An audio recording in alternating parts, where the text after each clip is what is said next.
ما أصاب من مصيبة إلا بإذن الله ومن يؤمن بالله يهد قلبه والله بكل شيء عليم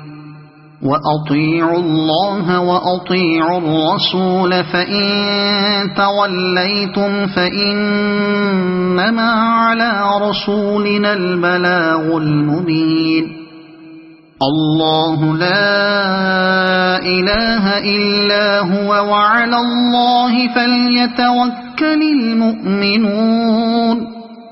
يا أيها الذين آمنوا إن من أزواجكم وأولادكم عدوا لكم فاحذروهم وإن تعفوا وتصفحوا وتغفروا فإن الله غفور رحيم إنما أموالكم وأولادكم فتنة والله عنده أجر عظيم فاتقوا الله ما استطعتم واسمعوا وأطيعوا وأنفقوا خيرا لأنفسكم ومن يوق شح نفسه فأولئك هم